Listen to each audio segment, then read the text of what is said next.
అందరికీ నమస్కారం. Welcome to untold history Telugu channel.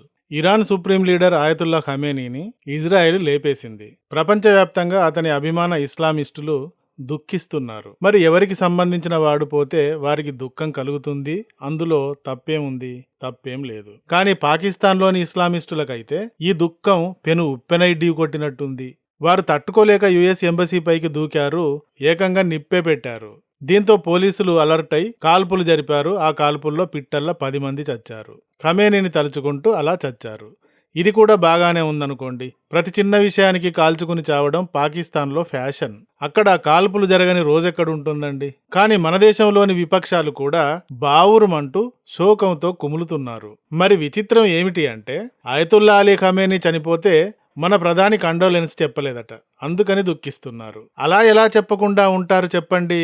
ఇది ఎంత విడ్డూరమండి, ఎంత అన్యాయమండి అంటూ మోడీ గారిపైన దుమ్మెత్తి పోస్తూ దుఃఖిస్తున్నారు. ఆయతుల్లా అలీ ఖమేనీ చనిపోతే మోడీ గారు ఖండించలేదు అనేది ఆబ్వియస్లీ దారుణంగానే కనబడుతుంది.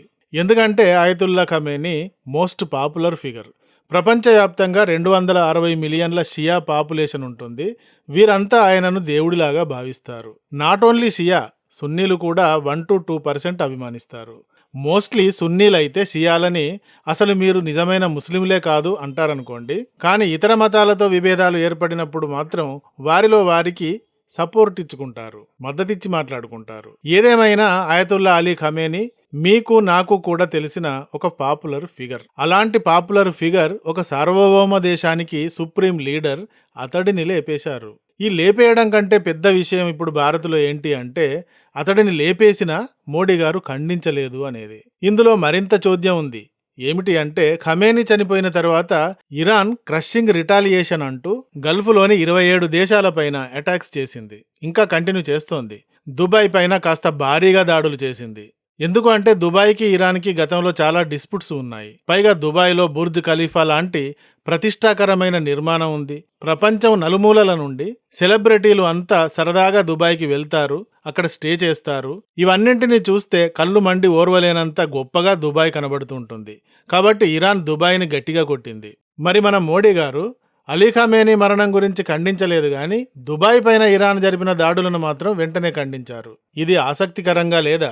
మోడీ గారు గాని ఆయన ప్రభుత్వం గాని ఇంతవరకు ఎక్కడ అతని మరణాన్ని ఖండించలేదు. దుబాయ్తో అయితే అంటే యుఏఈతో అయితే మనకి ట్రేడ్ డీల్ కుదిరింది. మొన్న మధ్య యుఏఈ యొక్క అధ్యక్షుడు వచ్చాడు. అతడితో చాలా సన్నిహితంగా చర్చలు కూడా జరిగాయి. 2 దేశాల మధ్య ట్రేడ్ డీల్ జరుగుతోంది, ఫ్రెండ్షిప్ ఉంది.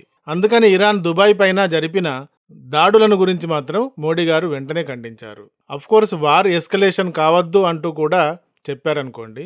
ఇక్కడ ఇది ఒక పెద్ద ఫ్లాష్ పాయింట్లా మారింది. మరి మన ప్రతిపక్షాలు ఉన్నాయి కదా, వారికి ఇది ఒక ఫ్లాష్ పాయింట్ లాగా దొరికింది. ప్రతిపక్షం అన్నప్పుడు అధికార పక్షాన్ని విమర్శిస్తూనే ఉండాలి కదా.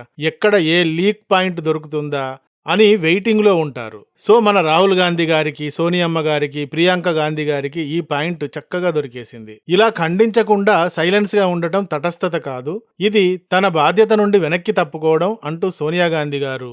దీనిపైన మోడీ గారు మాట్లాడాలి. మాట్లాడకుండా ఉండడం ద్వారా ప్రపంచాధినేత హత్యకు మద్దతిచ్చినట్టవుతుంది అని రాహుల్ గాంధీ గారు. ఖమేనీ హత్య అత్యంత హేయమైన చర్య, టార్గెట్ అసాసినేషన్, భారత్ కల్పించుకోవాలి అని ప్రియాంక గాంధీ గారు. ఇదే వరుసలో జైరాం రమేష్ గారు, పవన్ ఖేరా, రషీద్ ఆల్వి ఇలాంటి వాళ్ళు మోడీ ప్రభుత్వం భారత విదేశాంగ విధానాన్ని డిస్ట్రాయ్ చేసింది, భారత్ ఎన్నడూ లేనంతగా బలహీనంగా కనిపిస్తోంది అంటూ తీవ్రంగా విమర్శించారు.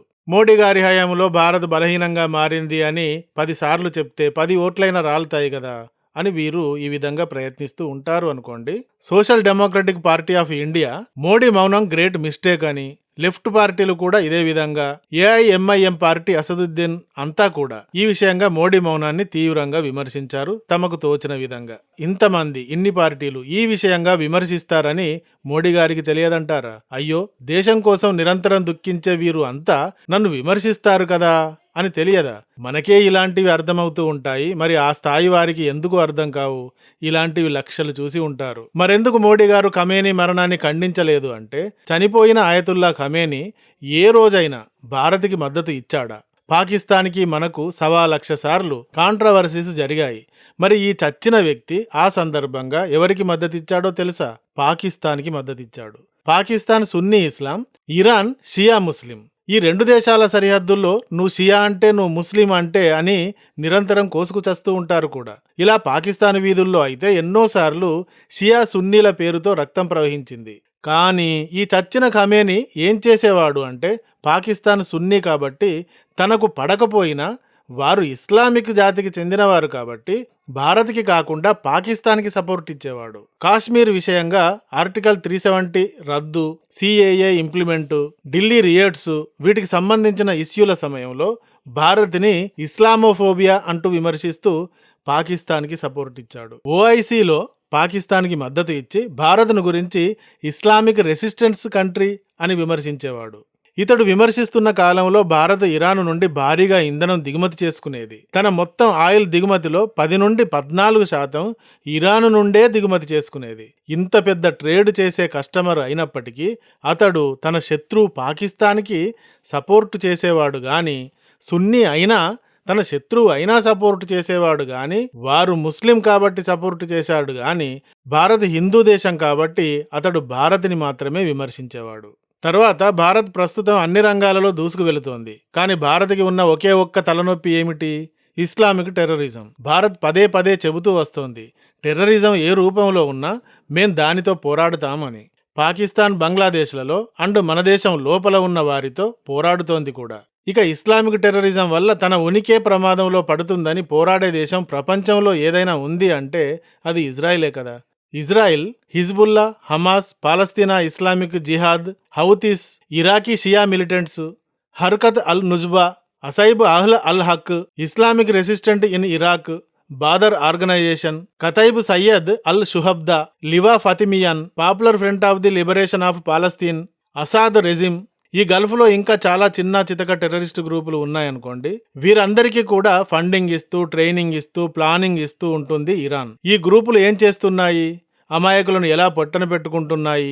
కేవలం మృగబలాన్ని ప్రదర్శించి ఇతర మతాల వారిని ఎలా లోబరుచుకోవాలని ప్రయత్నిస్తున్నాయి, వారిని ఎలా అంతం చేస్తున్నాయి అనేది మనకు తెలియనిది కాదు. సో ఇప్పుడు ఇలాంటి ఉగ్రవాదులను, ఉగ్రవాద డెన్నులను నిర్వహించే నిర్వాహకుడిని ఏమంటారు?